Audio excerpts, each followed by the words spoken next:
Good morning students. Good morning. तो आज से हम अपना नया टॉपिक स्टार्ट कर रहे हैं। दिल्ली सल्तनत में हमने गुलाम वंश को पढ़ लिया है, हम गुलाम वंश पढ़ चुके हैं। गुलाम वंश में पढ़ने के बाद हम आज स्टार्ट करेंगे खिलजी वंश। एक खिलजी वंश जो है ये दिल्ली सल्तनत में सबसे कम समय तक शासन करने वाला वंश है, 1290 से 1320। इस वंश ने दिल्ली सल्तनत के सभी पांचों वंशों में सबसे कम शासन किया है। लेकिन अगर किसी वंश ने भारतीय इतिहास को सर्वाधिक प्रभावित किया है तो वो वंश है खिलजी वंश। ठीक, इस खिलजी वंश की स्थापना को एक इतिहासकार हैं मोहम्मद हबीब, एक हिस्टोरिकल हुए हैं मोहम्मद हबीब के द्वारा इस वंश की स्थापना को खिलजी क्रांति की संज्ञा दी गई है, खिलजी क्रांति कहा गया। बात करते हैं कि खिलजी क्रांति इसको क्यों कहा गया है। तो यहाँ खिलजी क्रांति में दो शब्द हैं, खिलजी और क्रांति। सबसे पहले हम बात करें कि क्रांति क्या होती है। ठीक, जब हम बात करें क्रांति क्या होती है, जैसे आपने कई जगह पढ़ा होगा फ्रांस की क्रांति, अमेरिका की क्रांति, 1857 में जो स्वतंत्रता संग्राम हुआ था उसे भी कुछ लोगों ने क्रांति कह के संबोधित किया। तो सबसे पहले हम बात करें क्रांति की, तो क्रांति का मतलब होता है कि एक बड़ा बदलाव जो तत्कालीन सामाजिक आर्थिक राजनीतिक धार्मिक जितनी भी परिस्थितियां थी, जितनी भी कंडीशंस थी, उसमें बदलाव हो जाना क्या कहलाता है, क्रांति कहलाता है। तो जब खिलजी क्रांति की बात करें तो जो परिस्थितियां चल रही हैं उनमें एक बहुत बड़ा बदलाव होना, हॉलिस्टिकली चेंज होना। जैसे बात करें कि अभी आप लोग संघर्ष के फेज में चल रहे हैं, स्ट्रगल कर रहे हैं, लेकिन जब आपका जिस दिन फाइनल रिजल्ट आएगा उस दिन आपका जो जीवन है वो एकदम से बदल जाएगा। ठीक, तो जो एकदम से बदल जाएगा तो जो रिजल्ट के पहले की लाइफ है और रिजल्ट के बाद की लाइफ है उसी को कहते हैं क्रांति, मतलब एक बहुत बड़ा चेंज आ जाना। दूसरी बात है, यहाँ एक शब्द आया है खिलजी। खिलजी शब्द की जब बात करें तो खिलजी मूलतः है, हम बात करें कि अफगानिस्तान का जो क्षेत्र है, जैसे भारत में एक क्षेत्र था सिंधु घाटी सभ्यता, सिंधु घाटी क्षेत्र, सिंधु और उसकी आसपास की नदियों के किनारे, ऐसे ही अफगानिस्तान में एक नदी है हेलमंद नदी, एक हेलमंद नदी घाटी है।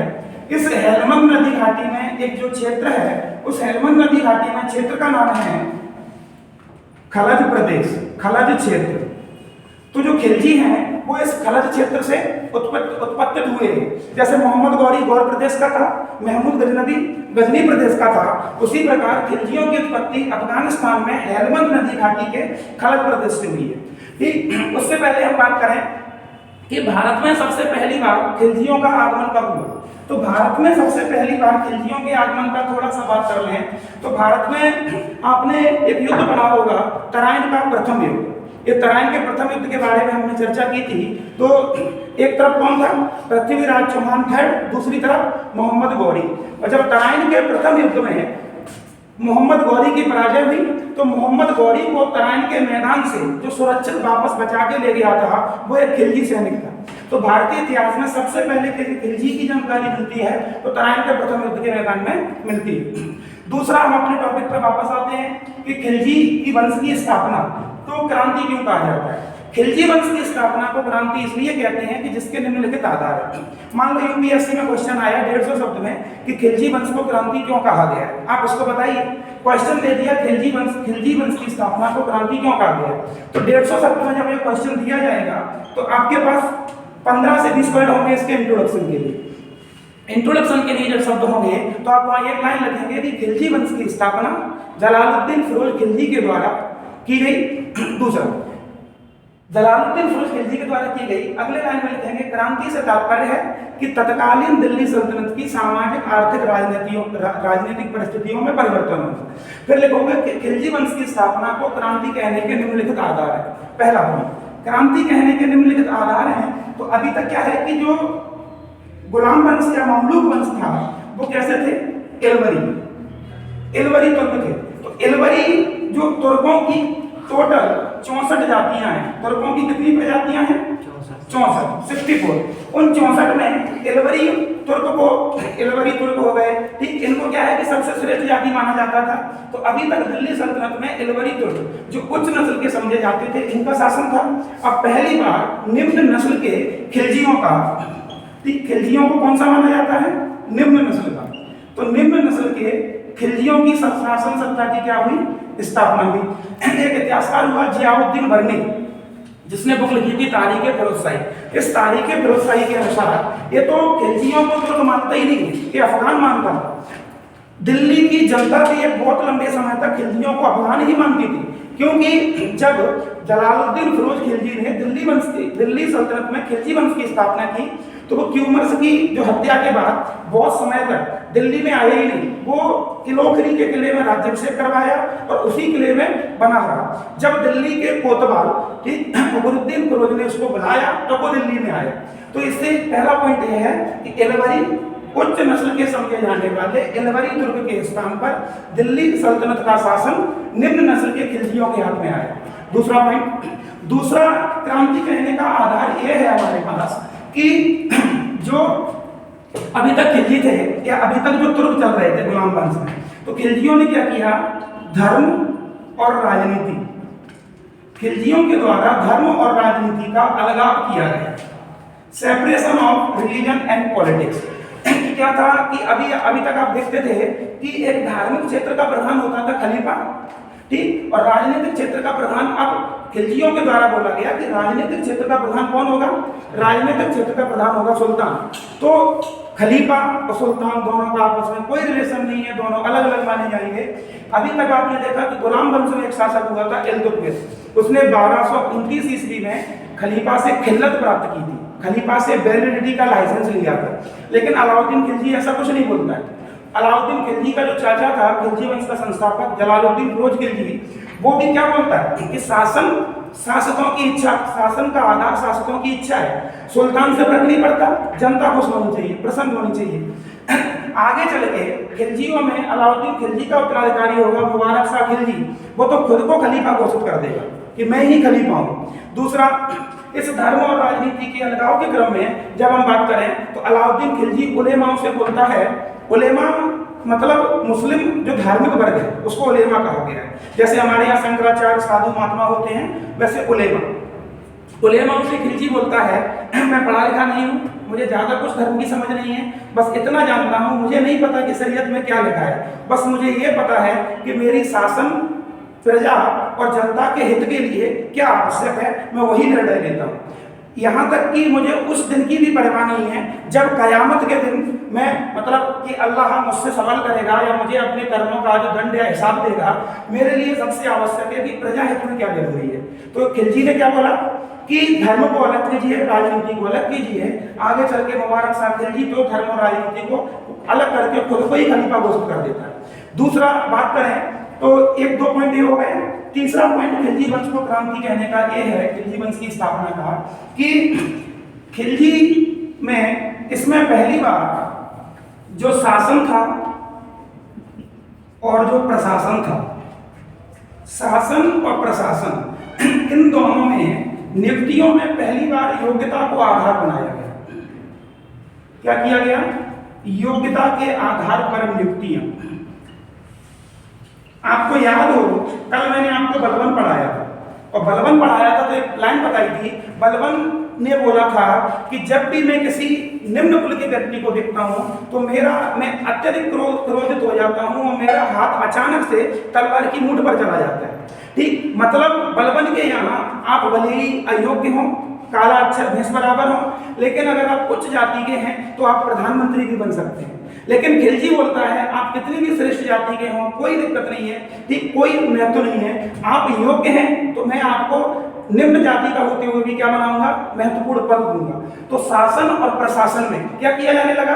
पहली बार योग्यता के आधार पर नियुक्तियां होने लगी। इससे क्या हुआ, जो उच्च नस्ल की तुर्क थे एलवरी जाति के और निम्न नस्ल के जो खिलजी हैं, इनमें या तुर्कों का जो एकाधिकार का मोनोपोली शासन प्रशासन में, अमीरों का जो वर्चस्व बढ़ रहा था वो खत्म हो गया।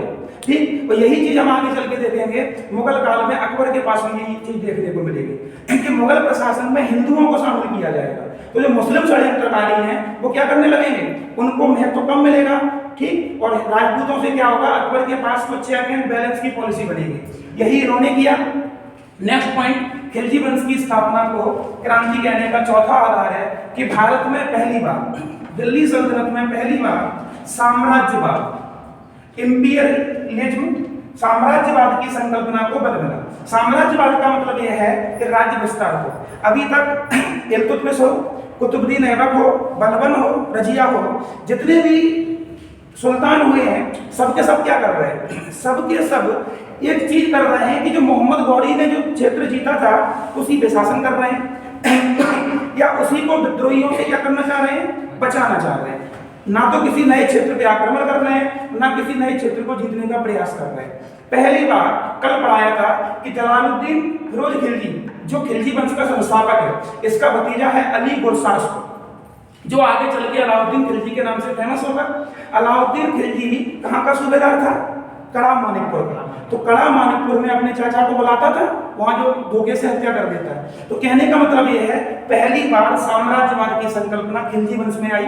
खिलजियों ने रणथंभौर, चित्तौड़, रानी पद्मावती वाली कहानी, ठीक, या गुजरात, देवगिरी, होयसल, तेलंगाना, मतलब दक्षिण भारत को, उत्तर भारत को, सबको दिल्ली सल्तनत का साम्राज्य विस्तार किसने किया?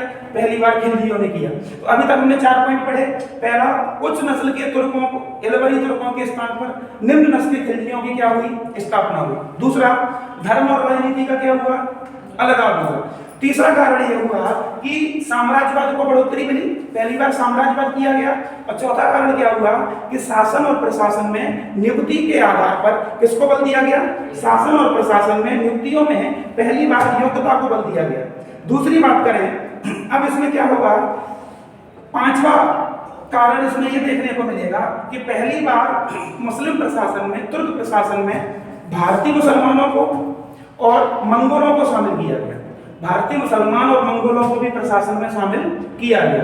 तो ऐसे ही कुछ आधार थे जिनसे तत्कालीन सामाजिक, आर्थिक, धार्मिक, राजनीतिक परिस्थितियों में कुछ बदलाव हुए, जिसी के चलते मोहम्मद हबीब ने खिलजी वंश की स्थापना को क्या कहा है? खिलजी क्रांति। यही जो मोहम्मद हबीब हैं जिन्होंने तुर्कों के आगमन को क्या कहा था? नगरीय क्रांति, ठीक, जिसे तीसरा नगरीकरण भी कहते हैं। और ये खिलजी वंश की स्थापना को किससे जोड़ते हैं? खिलजी वंश की स्थापना को जोड़ते हैं ग्रामीण क्रांति से, ठीक। तो खिलजी वंश की स्थापना खिलजी क्रांति क्यों कहते हैं, हम इसको लिखेंगे।